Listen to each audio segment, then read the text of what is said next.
Welcome back to our study on becoming God's people and what it means to become God's people, looking at the first 5 books of the Bible, Genesis through Deuteronomy.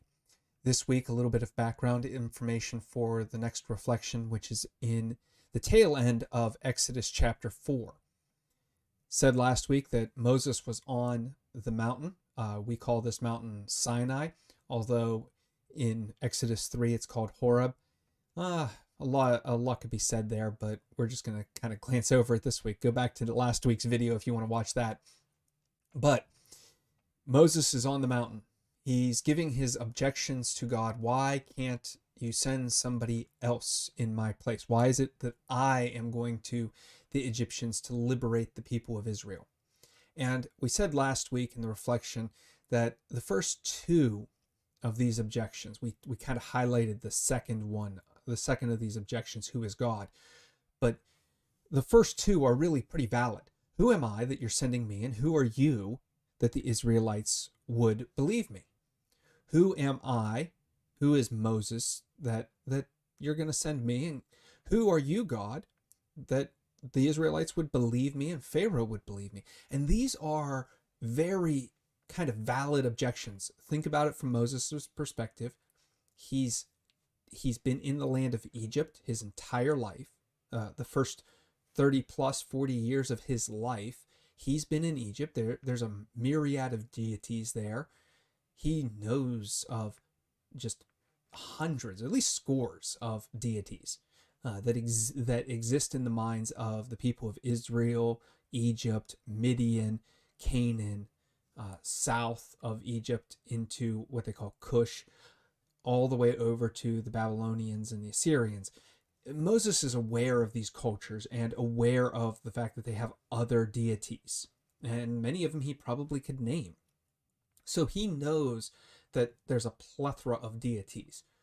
But the idea of who is this God to say, Pharaoh, you must let these people go. In other words, what power does this particular deity have in the land of Egypt? These are valid questions, especially from the mindset that Moses would have had. Now, we start into chapter 4, and we get 3 more objections. Moses will give 5 objections to God. This is important. It will come back again later in the story when Moses is dealing with God again on the mountaintop and again in relation to bringing Israel out of Egypt. We're going to replay this story from the other side of the coin, but that's getting ahead of ourselves a little bit. This week, I want to highlight the 3 objections that Moses makes after the first 2. And the first of these objections is, again, kind of a variation on who am I? This, why would anybody listen to me? What do I have to offer the Israelites? What do I present to the Israelites? Why should they believe me? And it's at this point that we start to see God reaching into the world a little bit.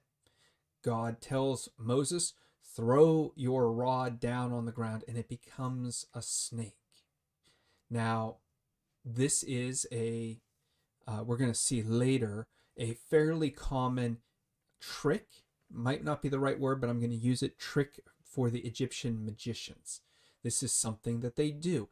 There are stories of people walking around being able to grip a cobra in a certain way that it temporarily paralyzed the cobra and made it like a staff. Is that what's going on here? It doesn't sound like it. It sounds more like that God is saying to Moses, here's all these parlor tricks. Well, we're going to play the real version of the parlor tricks. It's kind of what it sounds like in here. Throw your staff down, it becomes a snake, pick it up, and it becomes a rod again.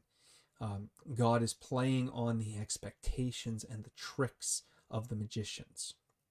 Again, put your hand in your cloak and it will come out white and scaly. Leprosy here is a bad translation.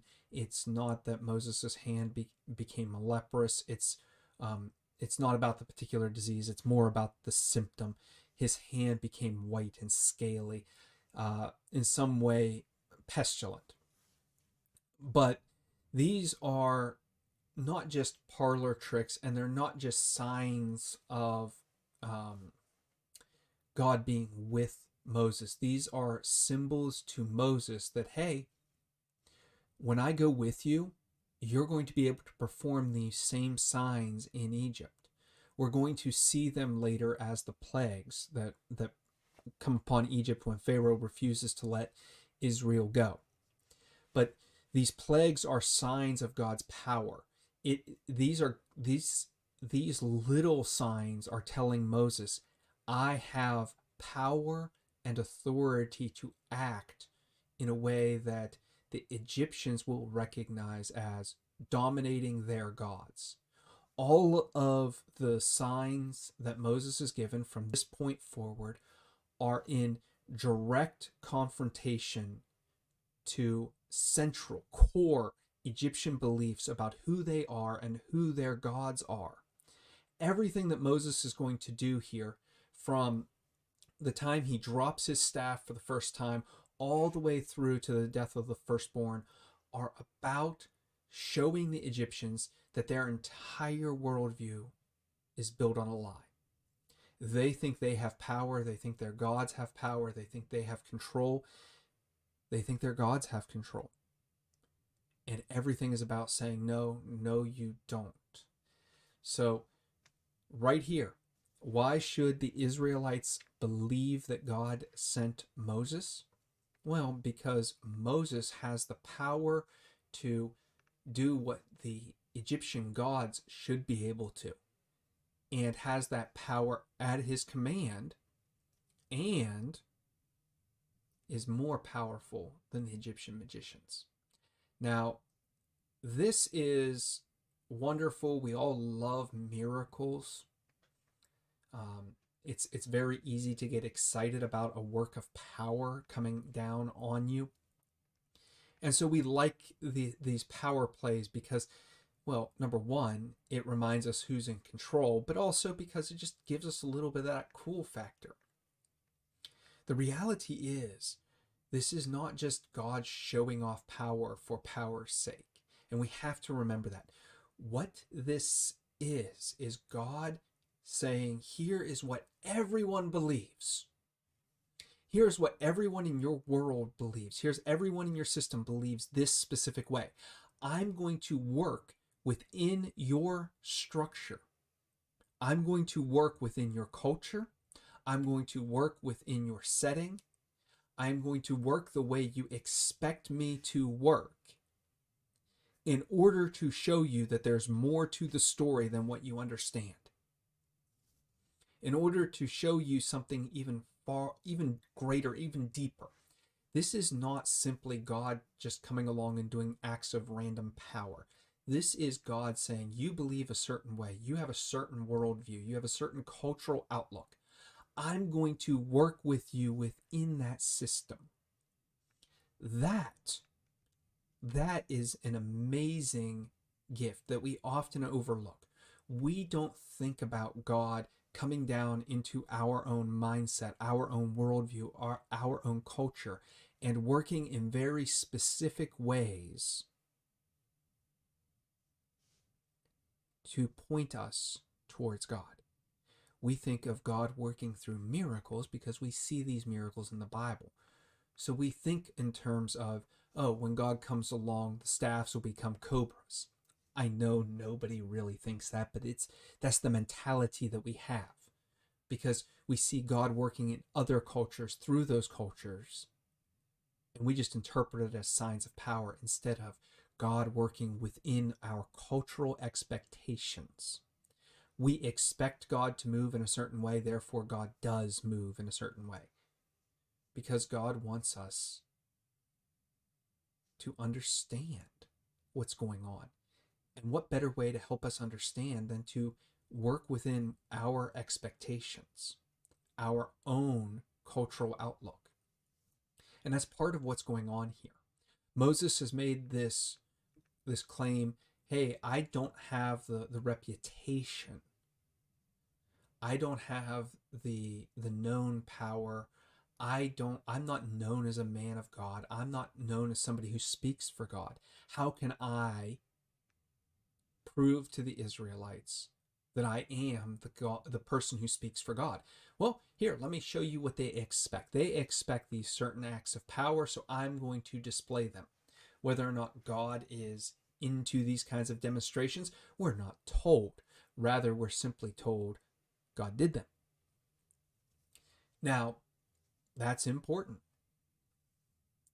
And for you and I think if I threw my staff down on the ground, of course, I don't really have a walking stick, so I first have to get a walking stick. But if I threw it down and it became a cobra, and then I got to pick that cobra up and it turned back into a stick, I'm going to feel rather sheepish about saying what Moses said next, because that's a pretty massive act of power. But Moses comes back with, not satisfied with that, but God, I can't speak. I have a stutter, or I'm in some way not competent. I don't put words together quickly. I'm not fluent in speech. I sound herky-jerky. That would be my claim. I sometimes have random weird pauses or random weird emphases on the wrong parts of the sentence. I don't always stutter, or I don't always speak correctly. There I am stuttering a little bit and messing up. I can understand this objection, but at the same time, when you have just literally thrown your staff down and it's become a snake, this objection falls rather flat. In other words, we had two really solid objections from Moses. Then this one in the middle is kind of it's a solid objection that God answers in a completely different way. And then we're going to get these two objections at the end that are really weak. And so we build this to this point, and we're thinking, oh, Moses is raising great points. Moses is raising great objections. And then they just kind of fall off. And you're going, oh, that's what I do. I make some good points, and then all of a sudden I object to God, and God proves that my objection is valid but overcomable. My objection is real, but not a hindrance, and then all of a sudden I'm just throwing out excuses. And that's what's happening here. Moses, I can't speak. I'm not very good. And God says, I give speech, not you. And that right there is the turning point. Moses has thrown out 3 legitimate objections and then throws out this 4th one that's not very good, and God just shoots it down. God will eventually concede to Moses, hey, yeah, okay, you don't speak well. Well, I'm going to send Aaron with you, your brother Aaron, who we've kind of learned about for the first time here. I'm going to send him with you. But we see the objections have already fallen flat. And then the last objection from Moses is, just send somebody else. You see, they're good objection. Then the peak objection, these Israelites aren't going to listen to me. And then it's just, I don't want to do it. And we get to the nitty gritty of these objections that sometimes we just don't want to do it. And that's where Moses ends. And these are the objections that he gives to God. But God ends up convincing Moses that it's in his best interest to go with God and work with God to go persuade Pharaoh to release the Israelites. And so Moses does. He convinces himself that he's going to go. And that brings us kind of to the section that I'm talking about this week, where Moses goes to his father-in-law, a man of many, many names. We are not 100% sure which of this man's appellations in the Bible is his name and which is the titles. He's called variously Ra'u, Jethro. I think he's got 1 or 2 other names. The reality is some of those obviously are cultural titles, and one's probably a real name. We're just not sure which is which. Anyway, he goes to this man and says, hey, I'm going to leave and go back to my people and free them. And gets his father-in-law's blessing and his family's blessing. But one curious detail in this story, in this little section, is, and this is the theme for the video, or for the reflection this week, is the idea that we have Moses hearing that Israel is God's firstborn. And this is a new word for us here. Israel is God's firstborn son.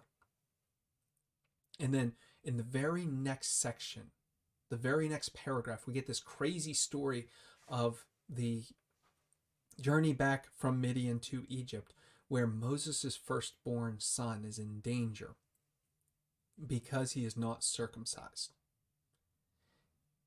And we see the connection and the value that God places on the firstborn son, Israel, shine through in how valuable we perceive Moses' firstborn son to be to him. Moses has a value on his firstborn son. Moses' wife Zipporah has a value on their firstborn son. And that is what we're supposed to transfer from that, is that's how God thinks about Israel. And we see that after all Moses' objections, the one objection that God has to Moses is Moses has to learn, one, the value of his firstborn, and two, he has to learn to relate to the people of Israel. And he relates to the people of Israel in circumcision. And that's kind of where the reflection goes. At the end of it, we recognize that when Moses completes this test, completes this trial, he unites with Aaron, we find out his brother and a Levite.